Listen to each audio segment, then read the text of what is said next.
देखिए आज हम लोग पढ़ेंगे फिजिक्स का ऑब्जेक्टिव ना। आज हम लोग 1 चैप्टर 1 से लेकर के 3 तक का ऑब्जेक्टिव पढ़ेंगे इसमें, और बारी बारी से आप लोग लिखते जाएंगे इससे। तो हम लोग देखते हैं पहला ऑब्जेक्टिव क्या है। किस दर्पण में केवल आभासी प्रतिबिंब बनेगा। सवाल है आपका, किस दर्पण में केवल आभासी प्रतिबिंब बनेगा ना। तो प्रतिबिंब होता है कितने प्रकार का? 2 प्रकार का। एक होता है काल्पनिक और एक होता है वास्तविक। काल्पनिक को ही आभासी कहा जाता है। आपका ऑप्शन क्या है? समतल, ऑप्शन है अवतल, उत्तल, और डी ऑप्शन है समतल तथा उत्तल। सही आंसर होगा डी, समतल और उत्तल में हमेशा आभासी बनता है। ठीक है, अवतल में आभासी और वास्तविक दोनों बनता है। 1 नंबर का क्लियर हो गया ना।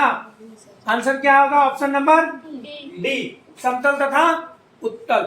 अब चलते हैं दूसरा नंबर क्वेश्चन पर। दूसरा नंबर क्वेश्चन है आपका, समतल दर्पण में प्रतिबिंब की प्रकृति क्या होती है ना। समतल दर्पण में प्रतिबिंब की प्रकृति क्या होती है? पहला ऑप्शन है वास्तविक, दूसरा है वास्तविक तथा सीधा, तीसरा है वास्तविक और उल्टा, और चौथा है आभासी तथा बराबर ना। तो देखिए प्रकृति मतलब हो गया कि समतल दर्पण में जो प्रतिबिंब बना वो सीधा होता है, उल्टा होता है ना, काल्पनिक होता है और आभासी होता है। कौन सा होता है वही बताना है। तो समतल दर्पण में हमेशा प्रतिबिंब बराबर बनता है, वस्तु के बराबर ही प्रतिबिंब बनता है। तो देखिए ऐसे आभासी और बराबर यहाँ लिखा हुआ है। ऑप्शन नंबर डी होगा इसका सही आंसर, आभासी तथा बराबर। ऐसे देखिए दर्पण मुख्य रूप से हम लोग 3 प्रकार के दर्पण पढ़े, समतल, उत्तल और अवतल। समतल में प्रतिबिंब हमेशा वस्तु के बराबर ही बनता है, जितना बड़ा वस्तु उतना बड़ा ही प्रतिबिंब। जैसे आप लोग जो जनरली घर में यूज करते हैं वो समतल दर्पण होता है। तो आपका जो फेस है इतना बड़ा दिखता है क्या? बाघ जैसे या चूहा जैसे, जितने बड़े उतने बड़े दिखता है, मतलब समतल दर्पण में बराबर ऐसे ना। और अवतल दर्पण में प्रतिबिंब बड़ा दिखता है, ठीक है, और उत्तल दर्पण में प्रतिबिंब छोटा दिखता है। चलिए ठीक है, तो 2 नंबर का सही ऑप्शन क्या हो जाएगा? आभासी तथा बराबर। ठीक है, ये हो गया, इसका आपका ये आंसर हो जाएगा, और आभासी ही बनता है अवतल दर्पण में। अब तीसरा नंबर देखते हैं। गोलीय दर्पण की फोकस दूरी उसकी वक्रता त्रिज्या की होती है ना। ए नंबर ऑप्शन है आधी होती है, बी नंबर है दुगुनी होती है, सी नंबर है तिगुनी होती है, और डी नंबर ऑप्शन है चौथी होती है। क्या होती है? चौथाई होती ना। अब आंसर क्या होता है? हम लोग पढ़े थे R बराबर 2F या F बराबर R/2। तो फोकस दूरी वक्रता त्रिज्या का क्या हुआ? आधी हुआ, बटे 2 है तो आधा हुआ। बात समझ में आया?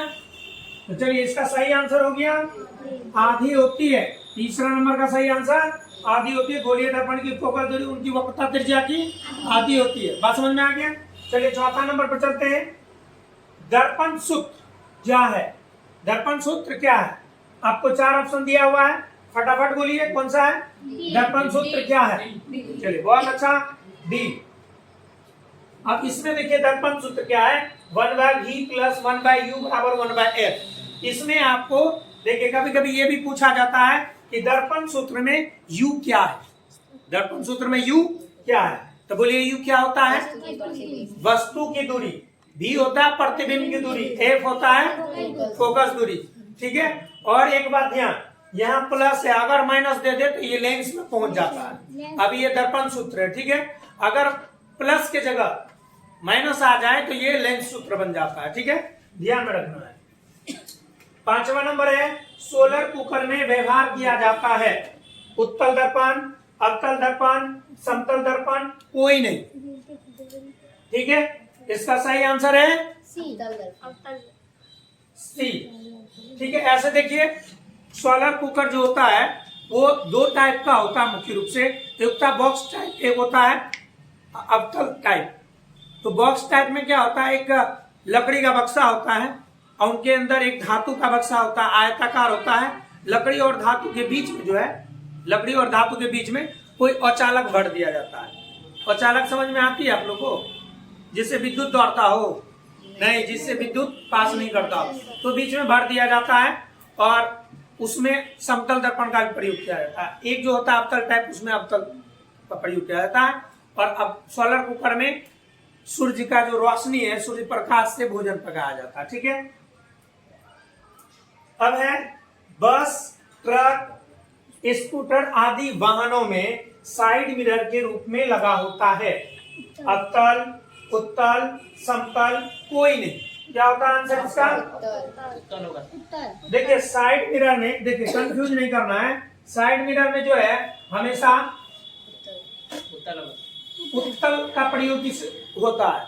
और उत्तल का प्रयोग इसलिए होता है कि साइड मिरर होता है, साइड मिरर मतलब चालक के बगल में लगा होता है। बात समझ में आया? चालक के बगल में होता है पीछे वाले देखने के लिए, पीछे जो गाड़ी है, पीछे जो कोई वाहन आ रही है उनको देखने के लिए। तो उत्तल का प्रयोग इसलिए होता है कि उत्तल दर्पण किसी भी वस्तु का प्रतिबिंब छोटा बनाता है। ठीक है, तो छोटा प्रतिबिंब बनाने के कारण उत्तल दर्पण पीछे का विस्तृत क्षेत्र दिखाता है ड्राइवर। अगर वहां अगर अवतल लगा दिया जाए तो पीछे का गाड़ी अगर दिखा भी ना, तो उनका एगो बड़ा वाला टायर दिखेगा, वो गाड़ी का आकार इतना बड़ा कर देगा, पता ही नहीं चलेगा कि क्या है, कौन है, कैसे है। अब पूरा विस्तृत पीछे का क्षेत्र नहीं दिखेगा, कोई आधा भाग दिखेगा। बस समझ में आ गया? तो आप ये जान रहे हैं कि अवतल दर्पण में वस्तु का प्रतिबिंब बड़ा बनता है, तो फिर साइड मिरर के प्रयोग नहीं हो सकता। साइड मिरर के रूप में किसका उपयोग होता है? उत्तल दर्पण का। चलिए समझ में आ गया। अब है दाढ़ी बनाने में कौन सा दर्पण उपयुक्त होता है? हजामती भी कहते हैं इसको। ठीक है, समतल, उत्तल, अवतल और परवलय आरेख होता है। तो इसमें से इसका सही आंसर होता है अवतल। देखिए दाढ़ी बनाने में इसको हजामती भी कहते हैं। तो इसमें अवतल का इसलिए प्रयोग किया जाता है कि उसमें दाढ़ी बड़ा बड़ा दिखे और काटने में आसानी हो ना। बात समझ में आया? और दिखे आसानी से, इसलिए अवतल दर्पण का प्रयोग किया जाता है। बात समझ में आ गया? अगला है निर्वात में प्रकाश की चाल होती है। निर्वात मतलब, निर्वात मतलब समझते हैं? निर्वात में प्रकाश की चाल शून्य ना, वहां जहां वायु न हो वहां।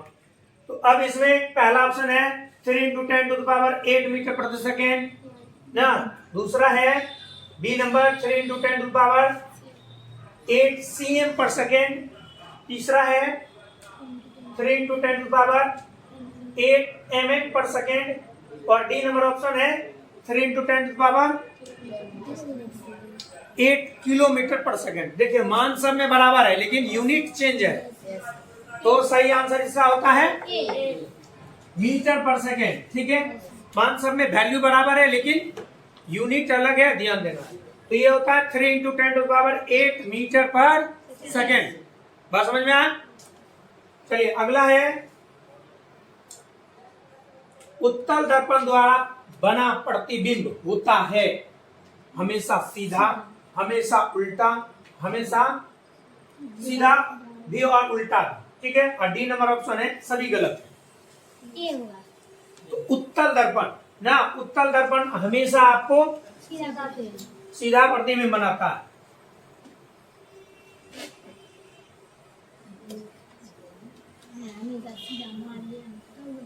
ठीक है, अब 10वां क्वेश्चन आपका, काल्पनिक प्रतिबिंब हमेशा होता है, काल्पनिक प्रतिबिंब हमेशा क्या होता है? चलिए पहला ऑप्शन है सीधा, यही होता है आंसर इसका। तो प्रतिबिंब दो प्रकार के होते हैं, ये तो सबको पता है, सीधा प्रतिबिंब और काल्पनिक प्रतिबिंब। चलिए काल्पनिक प्रतिबिंब हमेशा सीधा बनता है। ठीक है, काल्पनिक प्रतिबिंब को हमेशा किसके द्वारा दर्शाया जाता है? डॉटेड लाइन के द्वारा। किस लाइन के द्वारा? डॉटेड लाइन को। वास्तविक प्रतिबिंब को लाइन के द्वारा। 11वां क्वेश्चन आपको परावर्तन के नियम से निर्धारित होता है। सबसे पहले ये बताइए कि परावर्तन के कितने नियम होते हैं? 2 नियम होता है। परावर्तन के 2 नियम होते हैं, उनमें से एक नियम इसमें कहीं दिया होगा जो कि आपको चुनना है। परावर्तन के नियम से निर्धारित होता है। पहला कह रहा है कि आपतन कोण बराबर परावर्तन कोण, दूसरा आपतन कोण बराबर विचलन कोण, और तीसरा है कोई नहीं। इसका सही आंसर होगा आपतन कोण। ठीक है, फटाफट इसको लिख लीजिए, आगे चलिए आगे चले हम लोग 12वां नंबर क्वेश्चन देखते हैं। प्रकाश तरंग उदाहरण है। ऐसे ये 10th से ऊपर का क्वेश्चन है, फिर भी बिहार बोर्ड कभी कभी घूम जाता है, दे देगा क्या ना। तो प्रकाश तरंग पहला है ध्वनि तरंगे ना, विद्युत चुंबकीय तरंगे, परावैगनी तरंगे और पराश्रव्य तरंग। ध्वनि तरंग तो नहीं होगा, सुनते हैं प्रकाश को। ऐसे इसका आंसर क्या होता है? बी, विद्युत चुंबकीय तरंगे। प्रकाश तरंग में विद्युत का गुण और चुंबकीय गुण, ठीक है। प्रकाश तरंग में विद्युत तरंगे और चुंबकीय तरंगे दोनों होता है और एक दूसरे के लंबवत होता है, ठीक है। देखिए प्रकाश तरंग ऐसे ऐसे चल रहा है, तो उसमें विद्युत तरंगे ऐसे ऐसे चल रहा है, ठीक है, एक दूसरे के लंबवत। तरंग तरंग समझते हैं ना, तरंग क्या होता है ना, वो लगभग ऐसे गति करता है ये। तो चलिए इसका सही आंसर क्या होगा? अगला क्वेश्चन है प्रकाश की किरणें गमन करती है। पहला ऑप्शन है सीधी रेखा, दूसरा है टेढ़ी रेखा, सी नंबर है किसी भी दिशा में, डी है सभी। अगर प्रकाश टेढ़ी ऐसे ऐसे चलेगी, बताओ कैसे से? किसी भी दिशा में प्रकाश सूर्य से निकला, कभी पृथ्वी की ओर, कभी चांद की ओर, कभी ऐसा नहीं होता है, सीधा निकल के।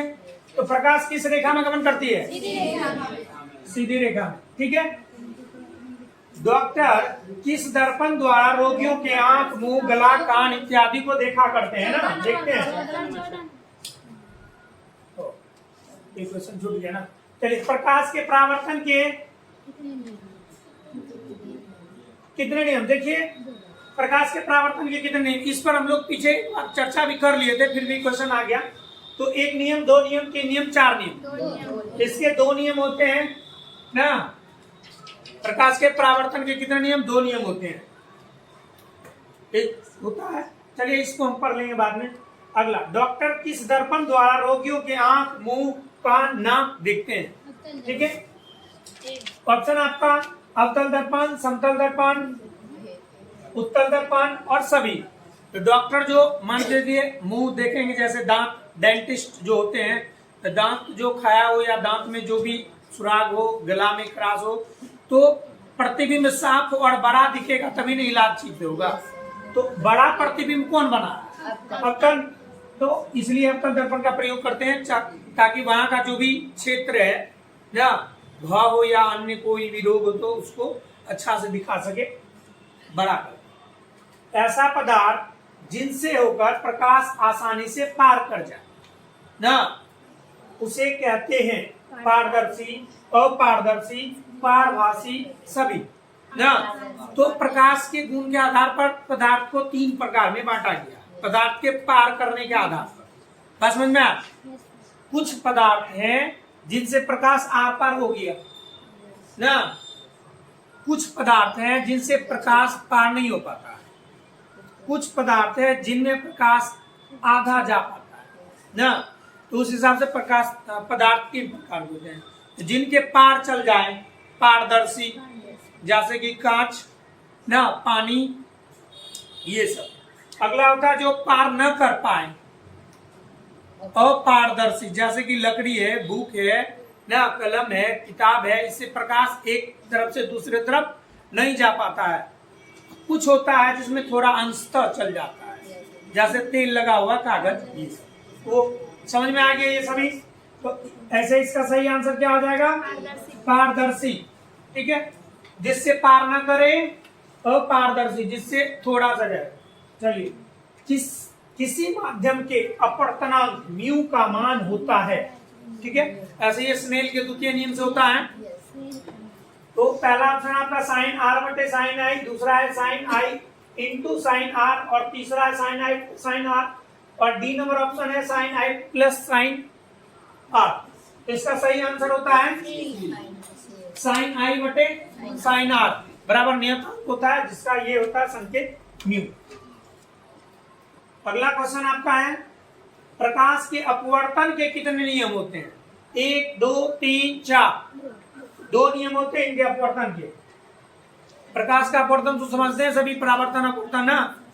जब प्रकाश टकरा के लौट जाए तो परावर्तन होता है। जब प्रकाश एक माध्यम से दूसरे माध्यम पार कर जाती है और वह अभिलंब मुड़ जाती है, अभिलंब या अपने पथ से विचलित हो जाती है, तब उसको हम लोग अपवर्तन बोलते हैं। ठीक है, अगला है, उत्तल लेंस और किस नाम से जाना जाता है? उत्तल लेंस और किस नाम से जाना जाता है? इसका ऑप्शन हो जाएगा अभिसारी। ठीक है, अब वो किसका होता है अभी जानते हैं? हाँ, उत्तल। अगला है, लेंस की क्षमता व्यक्त की जाती है। ठीक है, लेंस की क्षमता को हम किस में व्यक्त करते हैं? कह रहा है फोकस दूरी के द्वारा, फोकस दूरी के 2 गुना द्वारा ना, फोकस दूरी के 4 गुना द्वारा, फोकस दूरी के व्युत्क्रम द्वारा। तो लेंस की क्षमता जो P होता है उसका फॉर्मूला होता है P बराबर 1/f।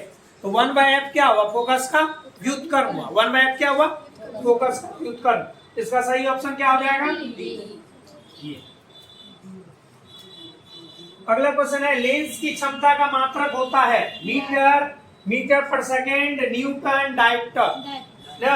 ऐसे क्या हो जाएगा इसका आंसर? D, dioptre.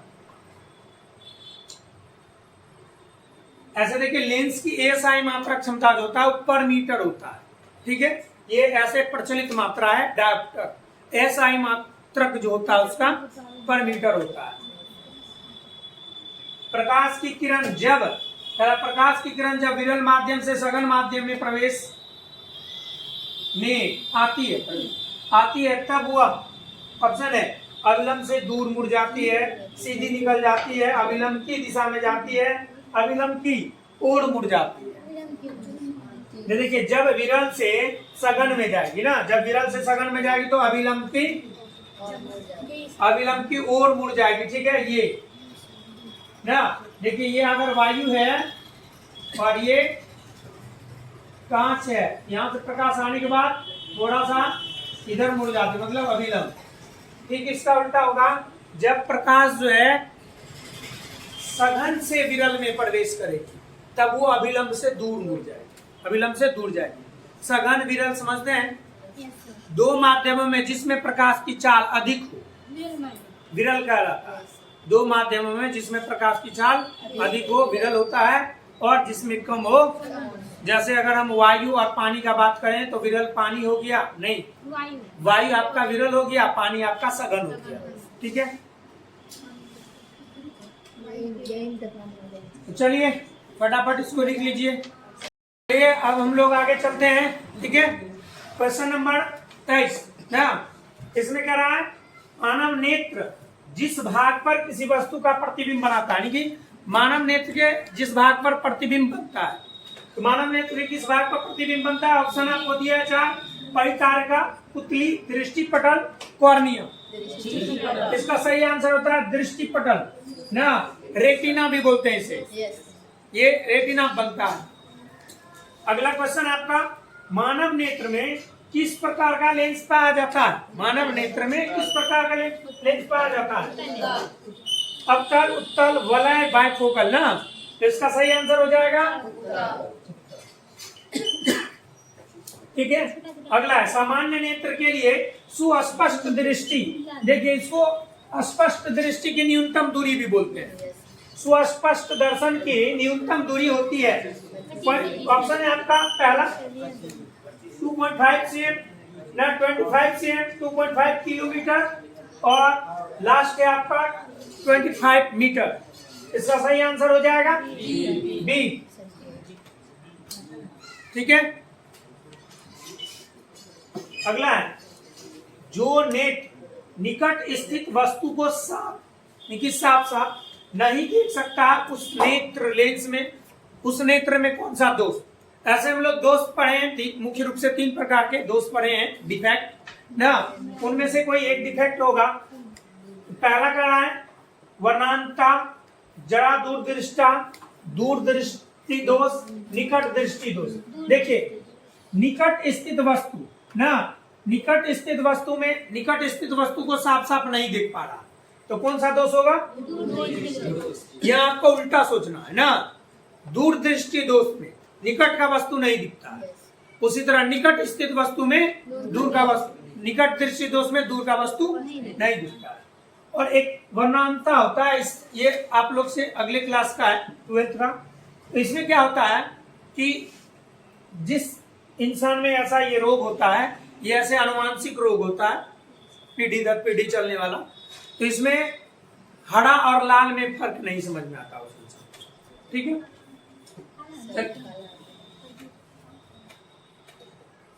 अगला क्वेश्चन है, चंद्रमा पर खड़े अंतरिक्ष यात्री को आकाश प्रतीत होता है। चंद्रमा पर, जैसे हम लोग अभी किस पर है, पृथ्वी पर है, पता है ना सबको, पृथ्वी पर खड़े हैं, तो यहाँ से आकाश कैसा दिखता है,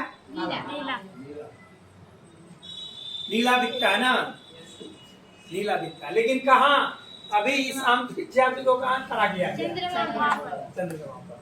तो यहाँ से देखने पर कह रहा नीला, लाल, नीला, काला, लाल, उजला, कैसा दिखता है, काला।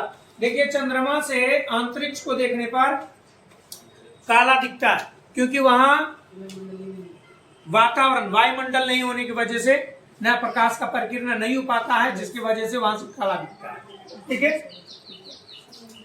अगला है, प्रकाश के किस रंग का तरंगदैर्घ्य सबसे अधिक होता है। ऐसे प्रकाश में देखिए 7 रंग, प्रकाश जो श्वेत प्रकाश होता है वो 7 रंगों से मिलकर बना होता है। उनमें से सभी रंग की तरंगदैर्घ्य, वेवलेंथ, जाने की क्षमता जो है ना अलग अलग होती है। तो उसमें सबसे ज्यादा किसकी होती है, वही पूछा गया। तो कह रहा बैंगनी, पीला, लाल, हरा, तो इसमें सबसे ज्यादा होता है लाल। लाल में बहुत दूर तक जाने की क्षमता होती है, इसलिए खतरे का निशान भी लाल रंग रखा गया ना, क्योंकि लाल रंग दूर से पता चल जाता है कि लाल झंडा ही फैल रहा है, ठीक है। अगला, एक स्वस्थ आंख के दूर बिंदु होता है ना, दूर बिंदु। देखिए दूर बिंदु जहां तक आंख देख सके, इनका कोई लिमिट नहीं, यहाँ कहां तक ना, जहां देख सके, जहां तक दिख सके वो अनंत होता है। फ्रेश जहां तक हो वहां तक आंख, दूर बिंदु का कोई एक लिमिटेशन नहीं कि यहीं तक देख सकते हैं, वो अनंत होता है। अगला है, श्वेत प्रकाश कितने रंगों के मेल से बना होता है। श्वेत प्रकाश अभी बताएं कितने रंगों से, 7 रंगों के मेल से बना होता है। अगला है, आकाश का रंग नीला होने के कारण, हम लोग 30 तक जाए, 31वां इंद्रधनुष का भीतरी हिस्सा किस रंग का होता है ना, बैंगनी, हरा, पीला, लाल। तो भीतरी कोर किस रंग का होता है ना, चलिए बैंगनी रंग होता है। अगला है, आकाश का रंग नीला होने का कारण क्या। आकाश हम लोग जो देखते हैं तो नीला प्रतीत होता है, नीला दिखता है, उसका कारण परावर्तन, अपवर्तन, प्रकीर्णन कोई नहीं। तीसरा होता है प्रकीर्णन। प्रकीर्णन सभी जानते हैं, प्रकीर्णन होता है प्रकाश की किरणों का किसी कण से टकरा करके छितरना, कई दिशाओं में बढ़ जाना, इसी घटना को हम कहते हैं प्रकीर्णन। तो जब वायु की प्रकाश वायुमंडल में प्रवेश करती है तो वायुमंडल में अधिकांश गैस होता है, और गैस नीले रंग को ज्यादा प्रकीर्णित करता है, तो प्रकाश के नीले रंग वायुमंडल में ही बिखर जाते हैं, तो इसलिए हमें वायुमंडल नीला दिखता है, ठीक है।